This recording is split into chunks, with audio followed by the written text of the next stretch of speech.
Right. So, how do you build stronger relationships through difficult conversations? I've talked to a lot of people before about this, and sometimes you feel like it's by chat, right? And you're looking at, don't do this again. If you're late, you do this, you do that. You cannot be doing that to me. And you're being scolded, and you feel like, oh my gosh, about to lose my client. And whenever I see and hear things like that from virtual professionals, I would be like, what have you done? Did you do something? And then, all right, so did you request for a meeting to build understanding? Did you speak up? No, nothing. You were just suffering in silence for a month and nothing is happening. Why don't you request for a meeting so that you can know where that person is coming from? And so you can be yourself too. Why don't you show your personality? Tell them as well that you're offended. It doesn't matter. Tell them like your preferences when being scolded. Like, if you scold me next time, can we do it via Zoom? Why not? You can say that and express your feelings professionally.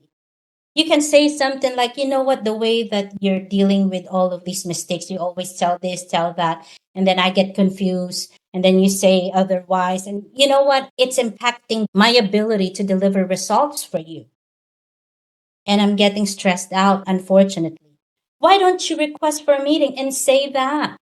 Because there's nothing wrong with saying things like that. You have to clarify. You have to avoid confusion by setting expectations as well with your client. You have to manage them up. You have to tell them your preference too. It's not just a one-way street here. It's a two-way street. It's like a boyfriend girlfriend relationship when you have a client, right? And all these feedback, criticism, and all that, turn that into positive things that you can change around. Like, make it as a challenge to build yourself and be better at what you're doing. You got to reflect and always be at cause. I was working with this CEO from Australia, and he has just immensely just impacted my life in a profound way. And I was emotional. I'm just always emotional. Ever since I'm a kid, I'm just emotional. So one time he's scolding me like, I am so bloody annoyed. These sales reports are not always filled up at the right time in a Zoom meeting. And I was like, I'm also bloody annoyed. I've been talking to your salespeople. I text them, I send them an SMS, I call them, I remind them Thursday and Friday that I need it Friday, 5 p.m. Nothing is happening. I even emailed them. Like, that's the way I communicate. And how come they are not doing it? And I'm also bloody annoyed. And I really love what he said. He scolded me about my emotions, but he said something about being one of our core values is always at cause. Okay. And always at cost means that if you're in a position where you're being told something, you're being scolded, right? You acknowledge that, and it will trigger an action, because the first thing to do is acknowledge. And when you acknowledge it, that means there's a flow chart that he showed me. That means that you are about to act on it, to do something about it, right? So that means it puts you at an effect. You're going to do something about it, and you have the power to do something, to change something. And when that happens to you, you're being scolded, right?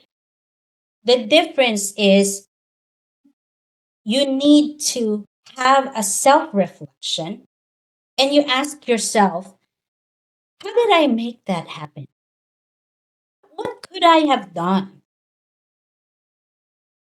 And when you ask those questions to yourself, and I have goosebumps always sharing this to folks that I love, it helps you find the cause.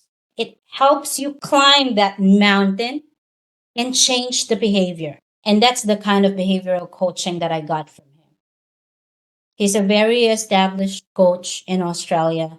He's helped hundreds of business owners in Australia grow and scale their business and maximize their reach their full potential. I always just ask my team members or anyone who I'm working with, who I'm mentoring, and all that, to align themselves in that core value as well, because it's really beneficial. So be solution focused, Always don't focus on emotions when you're trying to build something, understanding and all that. Focus on the improvement and steer the ship forward. Westerners are forward thinking people. So steer that ship forward. And if you focus on the emotion, then, or finger pointing or whatever that I used to do, there's no improvement. You're gonna be stuck. So, what I recommend to you guys is to also remember that you get treated the way you allow others to treat you. You know that golden rule, right? Don't do unto others what you do not want them to do unto you. So, it's similar, right? If you felt mistreated, you don't say anything about it. That's always going to happen to you. It's always going to be like that. And you're always going to be in a position where you're stuck and you're going to suffer in silence, right? I also recommend to you guys to enhance your communication in the English language. No one is judging you. In the United States, they actually change the way they communicate and their grammar is bad here. They change it in purpose, the slangs and all that. In the Philippines, you say something, you have bad grammar, like he, ha ha ha, nosebleed, isn't it? But in the United States, Australia, Western countries, they love changing it. They would say, you is? For real? Oh, they is. Like, they say things like that. They don't care because they want to be unique again. They want to change their language.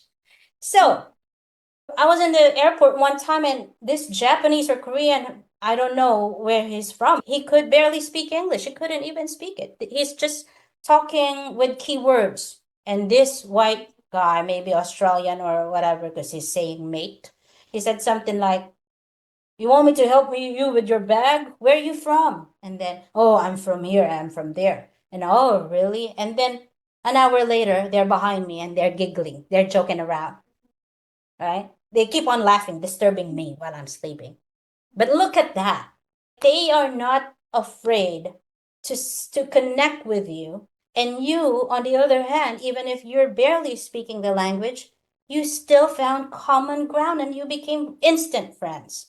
No one is judging you guys because you are speaking with Westerners here.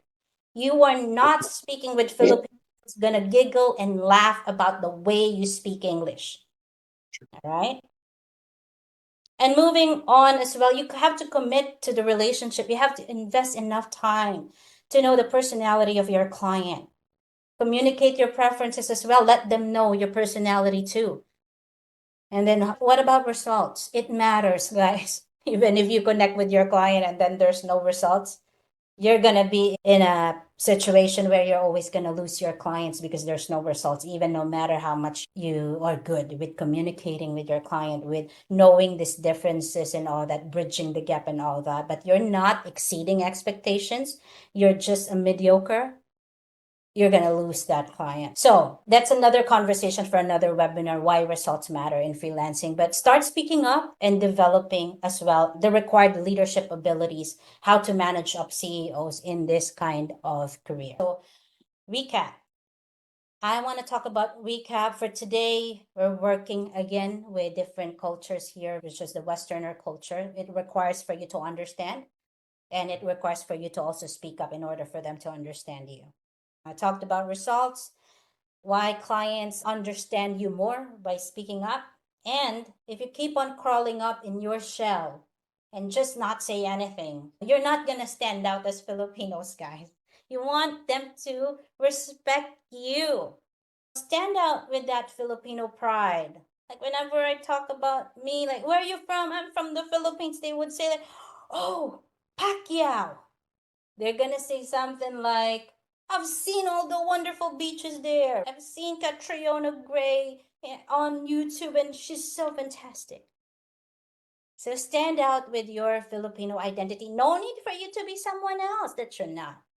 Because here, they see me like exotic. I don't know why. Like, oh, there's that pretty Maybelline. I feel like maybe I'm different because I'm the only Filipino in my first job. And I was like, wow, I'm like looked at as different. And I loved it. One time, my coworker, her name is Story, said, Maybelline, can I touch your skin?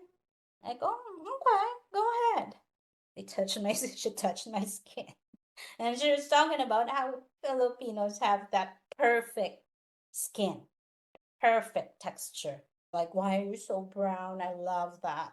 Like, we are standing out, guys, as Filipinos. And if you are being mistreated, if you feel like the way your client gives you direction is not good for you, she or he doesn't hear your opinion, speak up about it and talk to him or her about the impact of what he or she is doing to you. Right? And go and survive all these challenges in communication with your respective clients. Have that inner peace in you, that clarity that I'm sharing here, that you're in an environment where you are required to speak up and that it is okay to speak up.